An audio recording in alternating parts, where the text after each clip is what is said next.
வாழ்க்கையை அர்ப்பணித்த முடக்குறிச்சியினுடைய சிங்கம் மதிப்பிற்கும் மரியாதைக்குரிய நம்முடைய சூரியமூர்த்தி மாமா அவர்களை சிறப்புரை எழுத்துரையாக ஆற்ற அன்போடு அழைக்கின்றோம். சிறப்பாக 15வது ஆண்டு தை திருநாள் பொங்கல் விழாவை மேட்டுப்பாளையம் அதை சுற்றியுள்ள நமது மக்களை எல்லாம் ஒன்றிணைத்து தொடர்ந்து 15 ஆண்டுகளாக இந்த பொங்கல் விழாவை சிறப்பாக நடத்துவது என்பது அவ்வளவு சாதாரண விஷயம் இல்லை. நம்மளுடைய சொந்தங்கள் எல்லாம் வந்துட்டீங்க, ஒரு வீட்டில் நம்ம பொங்கல் வைக்கிறா கூட அந்த வீட்டை சுத்தம் செய்யும், குழந்தைகளுக்கு புது துணி எடுக்கணும், அங்கே அந்த பொங்கலுக்கு தேவையான பொருட்கள் கரும்பு மஞ்சள் இந்த மாதிரி அதுக்கு தேவையான பொருட்களை எல்லாம் வைத்து அதுக்கு ஒரு நாள் முழுமையாக நம்ம செலவழித்து அதுக்கு அந்த நேரத்தில் பொங்கல் வச்சு அவங்களுக்கு நம்முடைய உறவினரோடு அங்கே பரிமாற அப்படி இவ்வளவு பெரிய அனைத்து குடும்பங்களையும் ஒன்றிணைத்து நான் கேட்டவர்கள் சொன்னார்கள், நேற்று இரவிலிருந்தே உணவு ஏற்பாடு செய்து இப்பொழுது இந்த இரவு உணவு வரை சிற்றுண்டி வரை அப்படிங்கிறது எவ்வளவு பெரிய ஒரு சிரமமான வேலை என்பதை உங்களுக்கு எல்லாம் தெரியும்.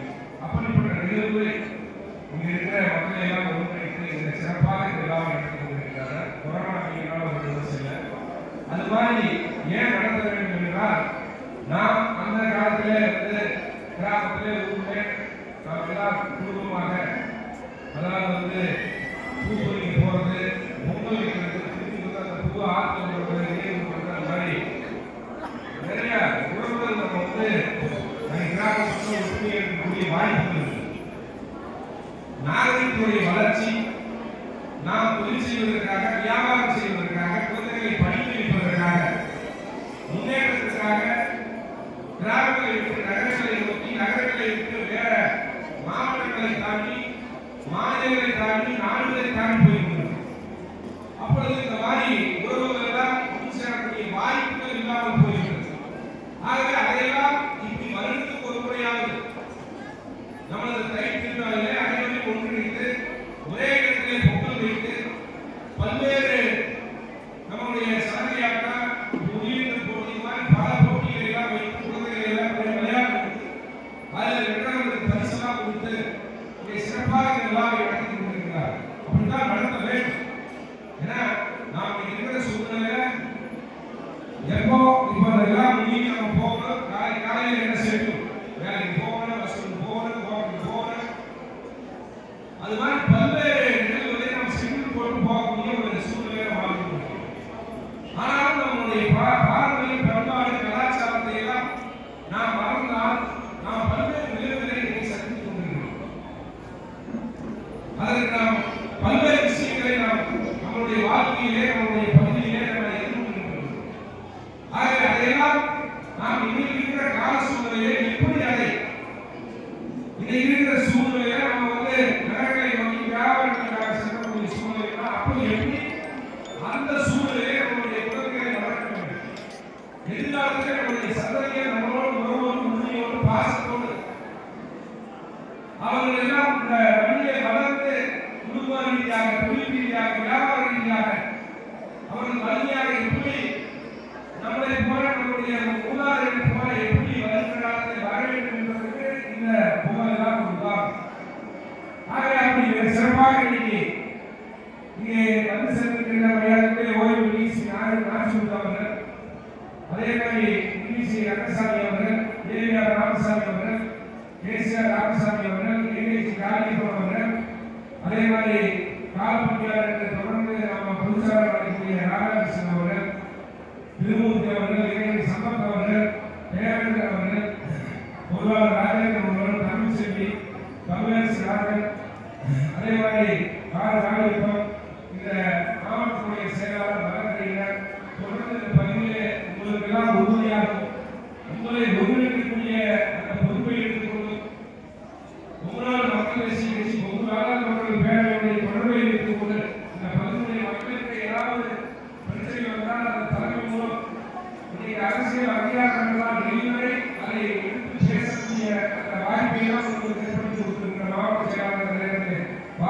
கடமைப்பட்டிருக்கிறோம். அதே மாதிரி வந்தால் சொல்லுவாங்க பிரசாந்தி அவர்கள் எண்ணிக்கை வாக்குறுதி நிறைய நம்முடைய சொந்தங்களெல்லாம் ஒன்று சேர்ந்து இந்த அமைப்பை வங்கியாக இங்கே நடத்தி கொண்டிருக்கிறார்கள். ஆகவே ஏதோ அரசியல் லாபத்திற்காக பதவிக்காக இந்த இயக்கம் இல்லை என்பதை நாம் முதலில் புரிந்து கொள்ள வேண்டும். எனக்கு எல்லா அரசியல் கட்சி சார்ந்தவர்களும் எல்லா மக்களும் இருக்கிறார்.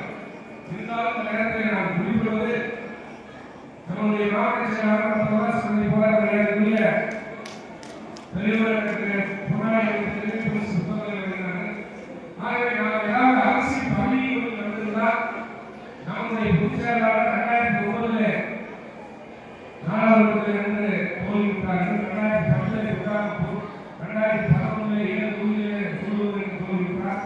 2014 பொள்ளாச்சி பிஜேபியோடு, அதற்கு பிறகு 2016 22 தொகுதிகளில் நம்ம வாக்கு கட்சியோடு பிறகு 2019 ஒரு எம்பிஏ நம்ம இன்னொரு ஆய்வு பார்த்து நம்முடைய பொதுச்செயலாளர் திருச்செங்கோடு சட்டமன்ற உறுப்பினர் அணி சொல்றாங்க.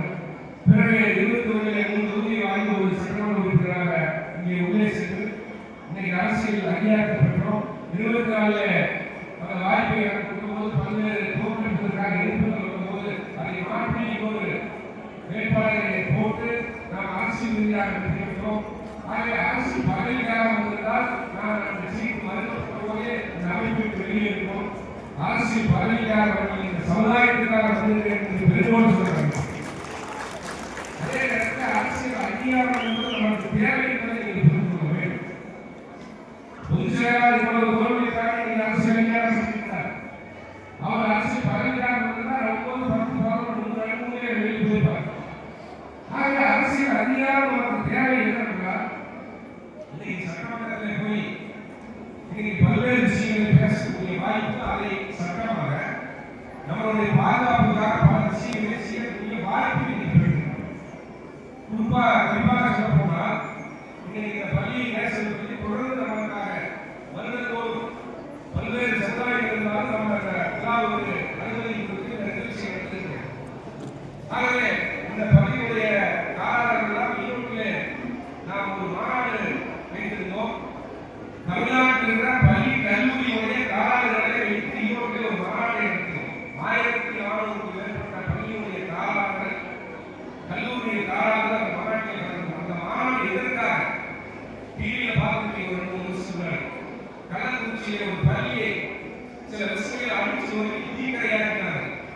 அந்த பள்ளியை பாதுகாக்க வேண்டும் என்று பொதுநாடு மக்கள் தேசிய கட்சி கையில் எடுத்துக்கொண்டு அனைத்து தமிழ்நாட்டில் இருக்கிற பள்ளி கல்லூரியுடைய காலாளரை அவர்களுக்கு இந்த மாதிரி எந்த பள்ளிக்கும் அந்த மாதிரி நிகழ்வு நடக்கக்கூடாது என்று ஒரு தீர்மானத்தை போட்டு பள்ளிகளுக்கும் கல்லூரிகளுக்கும் ஆதரவாக ஒரு இயக்கம் பொதுநாடு மக்கள் தேசிய கட்சி ஏன்னா அந்த அளவுக்கு அந்த பள்ளியை சேதப்படுத்தி 3000 படிக்கக்கூடிய மாணவர்களுடைய அந்த ஆவணங்களால் வெளியிடப்பட்டது. 300க்கும் மேற்பட்ட அந்த பள்ளியுடைய ஆசிரியர்களுடைய ஆவணங்கள் வெளியிடப்பட்டது. அந்த கல்லூரி முழுமையாக தரமேடமாக்கப்பட்டார்கள்.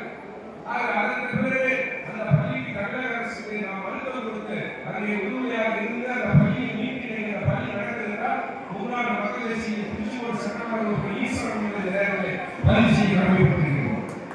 அப்படி பல்வேறு விஷயங்களை இந்த அரசியல் ரீதியாக எடுத்துக்கொண்டு செயல்பட்டுக் கொண்டிருக்கிறோம். ஆகவே இன்னைக்கு நம்முடைய பொதுச் செயலாளர் இன்னைக்கு அதாவது சட்டமன்றத்தில் வந்து எல்லா பகுதிகளில் இந்த பகுதி கம்மியாக இருக்கலாம், 4 பகுதிகள் எல்லாம் வெறிநாய் கடித்து உதவும் போது அங்கே ஒரு 2 மாடு 2 ஆறு வச்சிருக்கக்கூடிய நிலைமை எப்படி அதை கேட்பதற்கு யாருக்கும் அங்கே வந்து போய் நம்ம பாதிப்பு பேசுறதுக்கு பல்வேறு விஷயம் ஒரு அமைச்சராக இருந்தாலும் துறையினுடைய பல்வேறு விஷயம் சட்டமன்ற உறுப்பினராக ஆனால் நம்முடைய பொதுச்சாளர்களுக்கு விவசாயிகளுடைய அடிப்படை வேதனை புரியும். ஆகவே முதலமைச்சர் இவ்வளவு 6 கோடிகளை நிர்ணயம் கழித்து வருகின்றார். நிலத்தில் கொண்டு வருகிறார். விவசாயிகள் தற்கொலை செய்வது முடியலை. ஆக நிலத்தில் கொண்டு வருகிற கோரிக்கை வைத்து சட்டமன்றத்தில்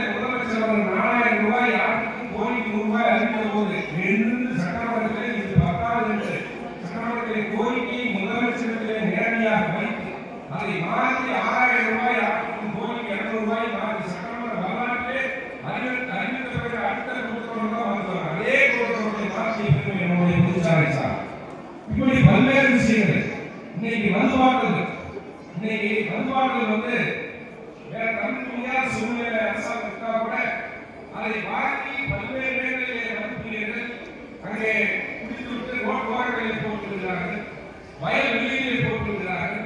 அங்கே வயலிலே விவசாயம் செய்யக்கூடிய நம்முடைய மக்களுடைய கைகளையும் கால்களையும் பலம் பார்க்கிறது, விவசாய டிராக்டர் போன்ற கருவிகளை பலம் பார்க்கிறது, துப்புரவு தொழிலாளர்கள் நிச்சய உரம் பகுதியிலே பலம் பார்க்கப்படுகிறது, போக்குவரத்து வாகனங்களை குழுவில் போடுவதிலே பலம் பார்க்கிறது, அங்கே ரிப்பேர் ஆகிறது.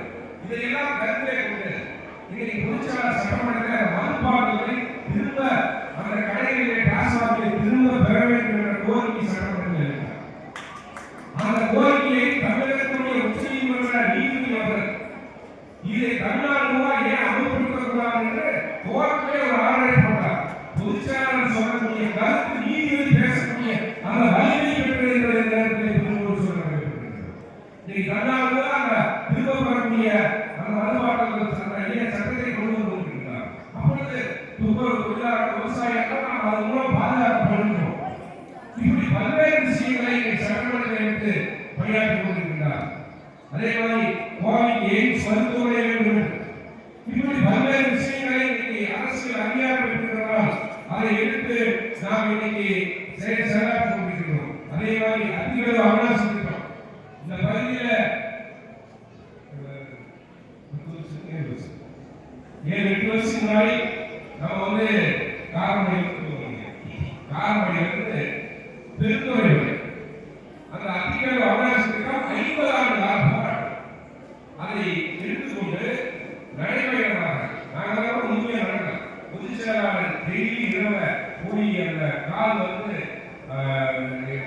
டெய்லி ஒரு 50 கிலோமீட்டர் நடந்த இடம் அதுக்கு டெய்லி இடம் கொண்டு அந்த காலுக்கு பல்வேறு மருத்துவர்கள் செஞ்சு டெய்லி எந்த இடத்துல இங்கிருந்து போய் 600 ஒரு இடத்துல ஒரு 3 கிலோமீட்டர் முன்னாடி முடியாத திருப்பி அந்த இடத்துல அந்த 3 கிலோமீட்டர் முன்னாடி இருந்தாங்க. ஒரு பர்சன்ட் கூட படைக்கிறாங்க. அது மாதிரி 186 கிலோமீட்டர் முழுமையாக நடக்கிற பயணம் எதற்காக? ஏதோ விவசாய சங்கங்கள் மக்கள் போராடுறாங்க, அரசியலுக்காக பண்ணிக்கிறாங்க. அந்த நடைமுறை எதற்காக என்றால் இந்த அதிகார திட்டம் எந்த பகுதியில் போது அனுமதியாக நடைமுறை இந்த அதிகார திட்டத்தால் மக்களுக்கு என்ன பயன், விவசாயிகளுக்கு என்ன பயன், குடிநீர், கால்நடை குடிநீர், இது மாதிரி பல்வேறு நீர் ஆதாரங்களை கொண்டு வரக்கூடிய திட்டம் என்பதை மக்களுக்கு கொண்டு சென்று உலகத்தோறும் மத்திய மாநில அரசு கொண்டு சென்று இன்னைக்கு அந்த திட்டம் நிறைவேறியிருந்தால் நம்முடைய மிகப்பெரிய ஒரு நடைமுறை என்பதை பெருமையோடு சொல்ல வேண்டும்.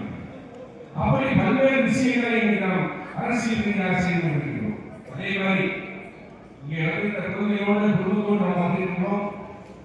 நாம் இன்னைக்கு இருக்கிற சூழ்நிலையில நம்முடைய குழந்தைகளை கண்டிப்பாக கவனத்தோடு பாதுகாப்போடு வளர்க்க வேண்டிய ஒரு காலகட்டத்தில் இருக்கிறது. இன்னைக்கு பள்ளியுடைய நிர்வாகிகளாக இருக்கிறார். அதாவது நான் பல பள்ளிகளிலே ஆண்டுகளாக சென்று பேசினோம். அதாவது நம்ம ஒரு குழந்தைக்கு காலையில நேரமே அவங்க வீட்டுக்கு வச்சு சாப்பிட வச்சு ட்ரெஸ் எல்லாம் போட்டு புத்தூர் வேலை எடுத்து பேக் பண்ணி கண்டிப்பாக எல்லாம் வச்சு சேக்ஸாக வச்சு அனுப்பிச்சுடுறோம். வண்டி ஏற்றிட்டா நமக்கு பண்ண முடியுது. அந்த குழந்தைய வந்து திருப்பி பள்ளியில் இறங்கி படிச்சுட்டு திருப்பி வீட்டுக்கு வர வரைக்கும் பள்ளியினுடைய நிர்வாகம் வைக்கும். பள்ளியிலிருந்து வாகனத்தை செல்கிற போது டிராபிக் ஆகிடுது, வாகனம் ரிப்பேர் ஆகிடுது, ஏதோ ஒரு சின்ன லேட் ஆயிடுச்சுன்னா டைரக்டா அந்த பேரண்ட்ஸ் 1000 பேர் இந்த ஸ்கூல்ல படிக்கிறாங்க அப்படின்னா டைரக்டா நேரத்துக்கு சொல்ல முடியும் அப்படி ஒரு பள்ளியில ஒரு நேரம் 50 பேர் போறாங்க, 50 பேர் சொன்னா அந்த குழந்தைகளுக்கு அவ்வளவு முக்கியம் இல்லை. வெளியில கடவுளால வெளியில வந்தாச்சாரத்துல பையனோட பொண்ணுங்களோட நிறைய கூட கஷ்டப்படுறது என்னாச்சு அவ்வளவு பரிசோதனை பண்ணி கட்டத்தில் ஒரு பள்ளி நிர்வாகம் இருக்கு. நம்ம ஒரு வேலை 1000 பேர் வச்சா 1000 பேருக்கு நம்ம பெற்றோம். அப்படிதான் இந்த பள்ளி நடந்து கொண்டிருக்கோம். ஆகவே அந்த அளவுக்கு நீங்க பள்ளி நடத்துறதுனா சாதாரண விஷயம். இங்க இருக்கிற மாணவர்களுக்கு இடையில வந்து ஒரு காட்சி வந்துச்சு, ஒரு சின்ன நடந்துச்சுன்னா அது பள்ளி நிர்வாகம் ஏதாவது ஆசிரியர் போகல பள்ளியில குடும்பம் அடிச்சா உடனே பெற்றோர் கம்பெனி எப்படி அழிக்கலாம். ஆக அந்த அளவுக்கு எனக்கு சிரமங்களை மேற்கொண்டு இன்னைக்கு இந்த பள்ளியை நடத்தி கொண்டிருக்கிறார். அது மாதிரி ஈரோட்ல ஒரு 13 வயசு சிறுமி, நான் இதெல்லாம் ஏன் சொல்றேன் அப்படின்னா நாம் எதிர்வரும் காலத்துல நம்முடைய குழந்தைகளை பாதுகாப்பது நம்ம கடமை. நம்ம காலையில் அழிச்சிடறோம்,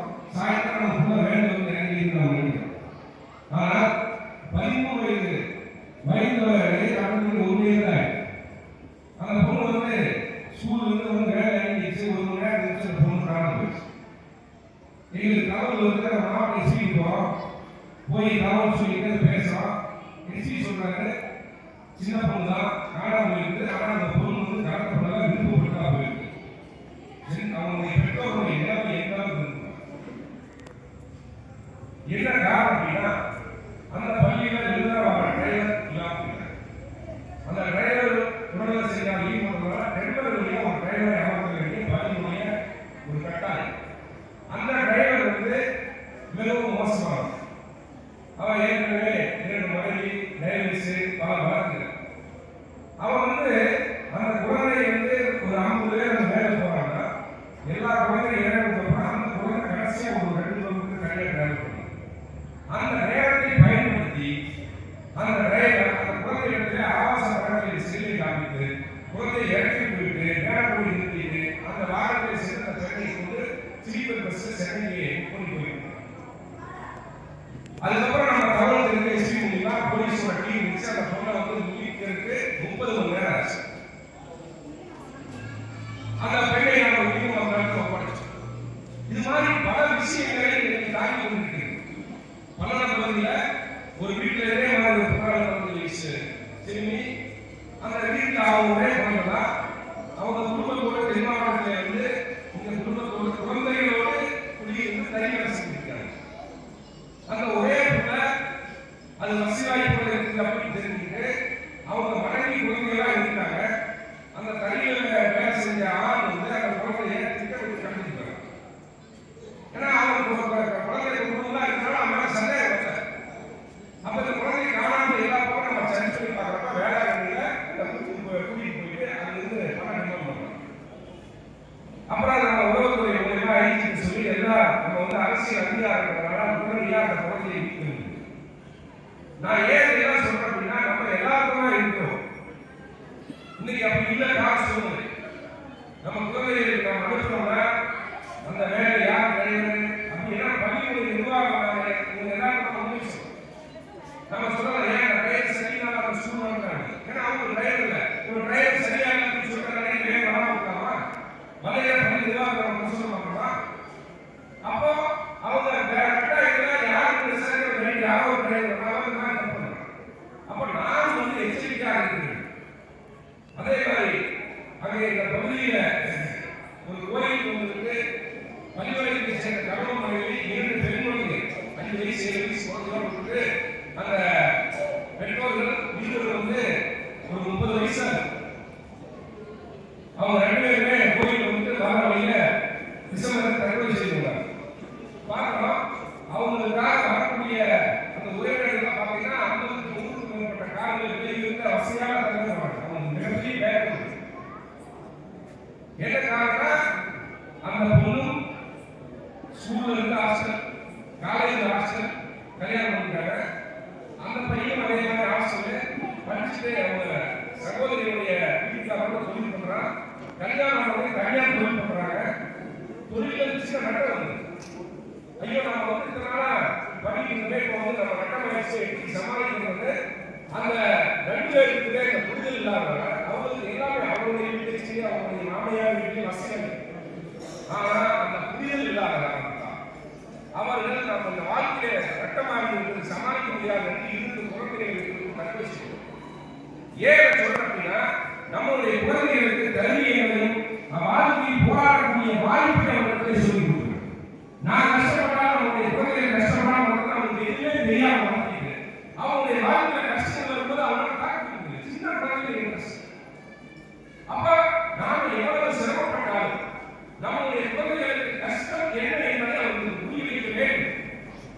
நான் எது கேட்டாலும் மருந்தாக வாங்கி கொடுத்துருவேன். அப்ப வாழ்க்கையில் இல்லையே ஒரு பிரச்சனை வரப்போ அவனால தாக்க முடியல. பெண்களா இருந்தாலும் ஆண்களா நம்ம எவ்வளவு வாங்கி கொடுக்கக்கூடிய சக்தி இருந்தா கூட நாம் அதற்கு எவ்வளவு தூரம் போராடுகிறோம், இந்த குடும்பத்திற்காக எவ்வளவு தூரம் போராடுகிறோம், கஷ்டப்படுகிறோம், நம்மளுடைய குழந்தை படிப்பதற்காக, மருத்துவ செலவுக்காக, உறவுகளை தேடி காப்பதற்காக, நல்லது கிடைக்கிறது எவ்வளவு பெரிய கல்வி கல்யாண உறவுகளை எவ்வளவு போய் சாப்பாடு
அவர்களை பாராட்ட கடமைப்பட்டிருக்கிறோம் என்பதை இந்த நேரத்தில் சொல்கிறேன். ஆகவே வருகின்ற காலத்திலே நம்முடைய சமுதாயம் அனைவருக்கும் ஒரு வழிகாட்டியான சமுதாயம், அனைவரையும் அனைத்து சமுதாயத்தையும் அரவணைத்து போகக்கூடிய ஒரு சமுதாயம். தீரன் சின்னமலை 250 ஆண்டுகளுக்கு முன்பே தன்னுடைய படையிலே அறிஞர் சமுதாயம், கிறிஸ்டியன், முஸ்லீம், வேட்டுவ நாடா, தேவர் இப்படி பல்வேறு சமுதாய தலைவர்களை படை தளபதியாக வைத்து வெள்ளையை நேர்த்து போரிட்டு தன்னுடைய சகோதரன் தளபதியோடு இந்த சுதந்திரத்திற்காக உயிரை இருந்தவர் தான் தீரன் சின்னமலை. அப்படித்தான் நாம் அனைவரையும் அரவணைத்து போகக்கூடிய சமுதாயத்தில் இருக்கின்றோம். நம்மளுக்கு ஒரு பிரச்சனை வருகின்ற பாதுகாப்புக்காக நாம் இன்னைக்கு போராடி கொண்டிருக்கின்றோம். ஆகவே இதெல்லாம் புரிந்து கொண்டு மிக சிறப்பாக நீங்கள் வருகையிலிருந்து நம்முடைய குடும்பங்களோடு குழந்தைகளோடு வருகையில் இருக்கின்ற அத்தனை பேரையும் கொங்குநாடு மக்கள் தேசிய கட்சியின் சார்பாகவும் கொங்கு வேளாண் தொண்டர்கள் பேரவையின் சார்பாகவும் இந்த பள்ளியுடைய நிர்வாகத்தின் சார்பாகவும் நன்றிகளை பாராட்டுதலை தெரிவித்துக் கொள்கிறேன்.